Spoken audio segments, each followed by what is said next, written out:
जी, मैं जरा त्रिभुवन जी आपसे एक छोटी सी चीज और समझ लूं मैं, क्योंकि दो चार राउंड में इस बात को करेंगे।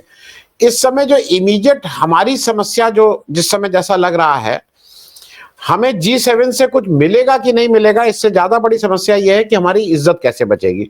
सही बात ये हो गई है, ये विमर्श है।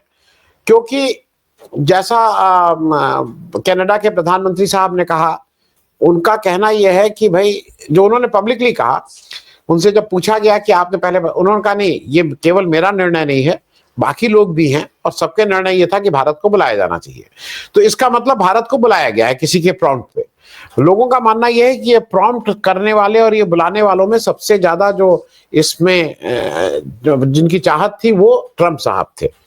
क्योंकि ट्रंप साहब बुला के उनको बहुत सी चीजें प्रूव करनी है। उनको सीज फायर, कोई लोग कह रहे हैं ना नोबेल प्राइज, इसके लिए नहीं है। उनका सीज फायर इसलिए है, अपने देश में वो ये बताना चाहते हैं कि साहब मैंने इतना बड़ा काम कर दिया, नहीं तो कौन सा युद्ध होने जा रहा था और आधी दुनिया नष्ट हो जाती, और मैंने न्यूक्लियर वॉर रुकवाई, इस तरह की बातें करके।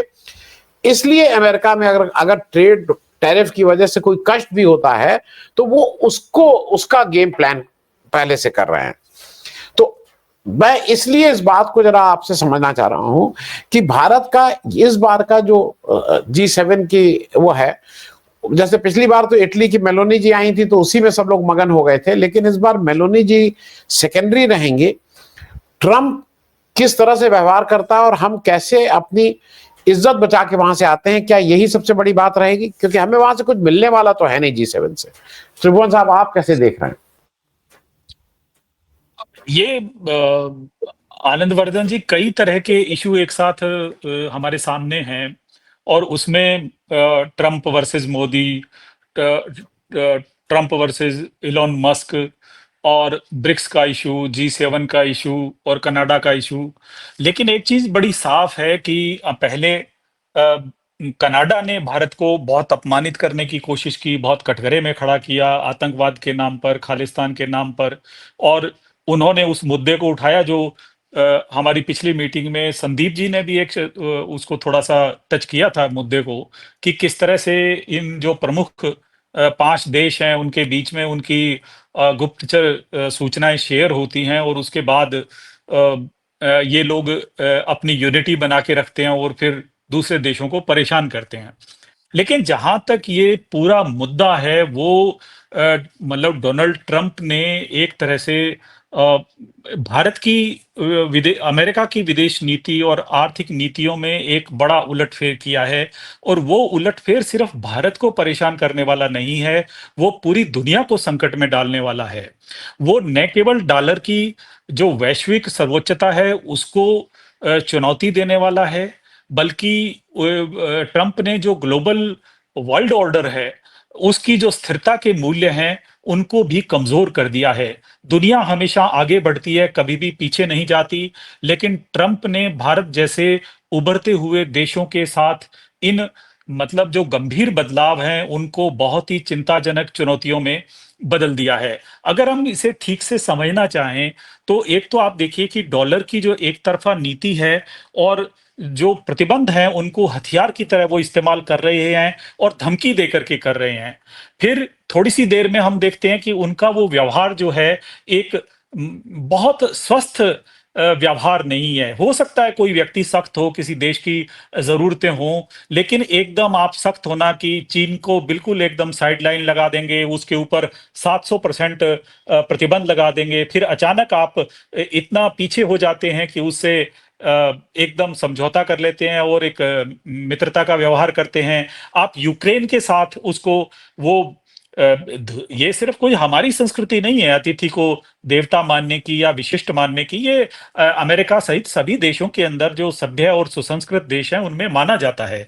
तो आप एक अपने घर में आए मेहमान को अपमानित करते हैं, दो लोग सामने उसको इस तरह से ग्रिल करते हैं जैसे कोई दो बहुत ही उद्धत लोग किसी से दुर्व्यवहार करें। फिर ये जब चिंताएं हम इस तरह को देखते हैं तो जो दुनिया का जो ग्लोबल सिस्टम है, डब्ल्यूटीओ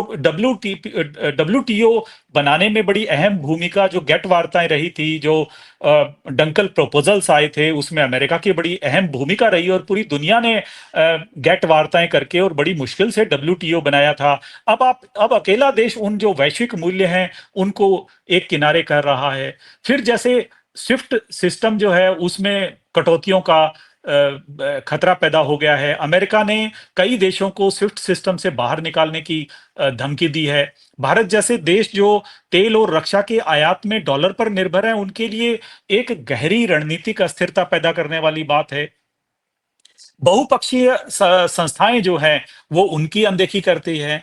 सिर्फ डब्ल्यूटीओ नहीं, यूनाइटेड नेशंस और जो डब्ल्यूएचओ है, उन संस्थाओं की एक बड़ी लंबी और दशकों पुरानी साख है। वो संस्थाएं ऐसे ही नहीं बनी थी। वो सेकंड वर्ल्ड वॉर के बाद और फर्स्ट वर्ल्ड वॉर के बाद जो इतना हिंसाचार हुआ, इतना मानव सभ्यता एक पूरा विश्व संकट में फंसा, उसको लेकर के जो संस्थाएं उस मानवीय सरोकारों के जरिए और एक विश्व समाज जो है उसके माध्यम से जो अनुभव थे, उन अनुभवों के आधार पे बनी, तो वो उसको भी संकट में डालने लगे हुए हैं।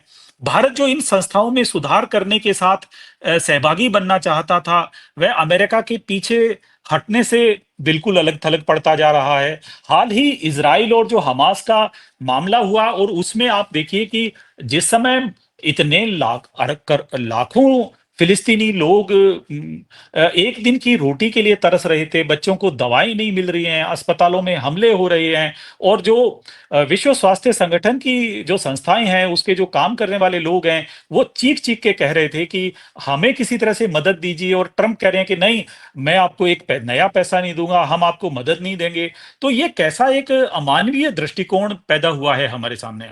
और इसको लेकर के अमेरिका की छवि बाकायदा, ये कोई अमेरिका एक अलग देश है और ट्रंप उसके नेता है। तो हम ये देख सकते हैं कि हम इसको अमेरिका की बात नहीं कह सकते, ये एक नेता का उद्धतपन है, क्योंकि उन्होंने अपने एक जो खास दोस्त जिसने चुनाव जितवाया है, वो उसी को धमकाए चले जा रहे हैं, या उसी के साथ उन्होंने दगाबाजी की, और अब वो दोनों अलग अलग हो गए हैं। फिर वैश्वीकरण से जो दूरी बनाना और जो आपूर्ति श्रृंखला है, वो बहुत बड़े गहरे संकट में डालने वाली बात है। ट्रंप ने अमेरिका फर्स्ट की नीति के तहत वैश्विक आपूर्ति श्रृंखलाएं जितनी भी है उनको तोड़ दिया है। भारत जैसे जो उत्पादन पर आधारित जो देश हैं, उनके निवेश और निर्यात खतरे में पड़ गए हैं, उनका आयात महंगा हो गया है। फिर एचआईवी वीजा और जो कुशल श्रमिकों के लिए बाधा पैदा कर दी है। आप ये देखिए कि जो हार्वर्ड यूनिवर्सिटी का जो मामला था, आप किस तरह से उसके साथ वहां हार्वर्ड में व्यवहार कर रहे हैं, और दुनिया भर से लोग सीखते हैं। एक ऐसी सभ्यता, मतलब असभ्यतम देशों में और असभ्यतम शासक जब रहे हैं, तब भी न्यूनतम मूल्य रहे हैं कि आप हमारे यहाँ आइए, सीखिए। आप दूसरे लोगों के देशों को बुलाते हैं, उनसे सीखते हैं। यहाँ तक कि भारत पर भी जो प्रारंभिक हमले हुए थे, उसके दौरान, उन हमलों के दौरान भारत से भी लोग सिर्फ हमला करके लूट, वो ज्ञान की निधि भी लोग लेकर के गए। यहाँ से लोग जो बौद्धिक लोग थे उनको भी लेके गए, उनसे सीखा, और उसी से आज दुनिया का विज्ञान और दुनिया में जो उन्नति हुई है। या बाहर जो लोग थे, भारत के जो ऋषि परंपरा के जो लोग थे, उन्होंने बाहर जाकर के बाहर से बहुत सीखा है। तो ये जो एक जो नया ट्रेड वार का सिस्टम ट्रंप ने खड़ा कर दिया है, उसने पूरी दुनिया के लिए नए संकट बुने हैं। जो साझेदारी की विश्वसनीयता है, वो संकट में पड़ गई है। ट्रंप ने कई अंतर्राष्ट्रीय समझौतों से खुद को अलग कर लिया है, जैसे पेरिस समझौता है। भारत को अमेरिका के साथ दीर्घकालिक रणनीति पर जो सुधार की उम्मीदें थी, उसमें भारत की सरकार किस तरह काम करेगी, ये उसके लिए एक बहुत बड़ी चुनौती है। क्योंकि चीन जैसा देश तो अमेरिका से निपट सकता है, लेकिन वैसा सख्त निर्णय हमारे यहाँ जो राष्ट्रीय नेतृत्व है उसने अभी तक नहीं लिया है। वो बिल्कुल दूसरी तरह से व्यवहार कर रहा है। ईरान का संकट और जो तेल आपूर्ति का असर है, ट्रंप की नीति से भारत की ईरान से जो सस्ती तेल खरीदने की जो नीति थी उस पे संकट आ गया है और तेल की खरीद संकट में पड़ गई है। तो जब वो संकट में पड़ा है तो भारत और ईरान के रिश्ते भी खराब होते हैं और एक तरह से हम वैश्विक तौर पे अपने दोस्तों को खो रहे हैं। जो डॉलर का वैकल्पिक ब्लॉक बनाने के जो निर्माण की जो तरीका था या जो नीति थी भारत की, उसमें भी एक संकट पैदा हुआ है। और आप देखिए कि ये संकट कहीं ट्रंप ने जो ट्रंप की नीति है उसने चीन और रूस को युआन रूबल जैसे विकल्पों की ओर बढ़ने के लिए प्रेरित किया, लेकिन वह बाकी देशों को प्रेरित कर रहा है जिसके अंदर आप जो ब्रिक्स की चर्चा कर रहे हैं। ब्रिक्स से उसकी सबसे बड़ी नाराजगी इस बात को लेकर है कि डॉलर की जो वैश्विक सर्वोच्चता है वो उसको बनाए रखना चाहते हैं और ब्रिक्स देश जो है वो डॉलर में व्यापार कम करके स्थानीय मुद्राओं में जो लोन और जो दूसरी जो साझा करेंसी है वो अपनी उस पर जाना चाह रहे हैं। तो अमेरिका एक तरह से विकासशील देशों के का जो एक नया केंद्रीय नेतृत्व उनके बीच में जो उभर रहा है, उनमें एक जो साझा बात उभर रही है वो उनको परेशान करती है। तो ब्रिक्स अब अफ्रीका, एशिया, लैटिन अमेरिका के देशों के साथ G7 का जो विकल्प बनने की कोशिश कर रहा था, अमेरिका के लिए वो भी एक चिंता का विषय बन गया है। तो ब्रिक्स ने एक जो नया काम किया वो न्यू डेवलपमेंट बैंक बनाम वर्ल्ड बैंक या IMF है जो उसमें भी सेंध लगाई है। तो ब्रिक्स सदस्यों के बीच में जो दोस्ती बन रही है वो उसमें लग रहा है उनको कि ये अमेरिका के लिए घातक होगा। तो भारत को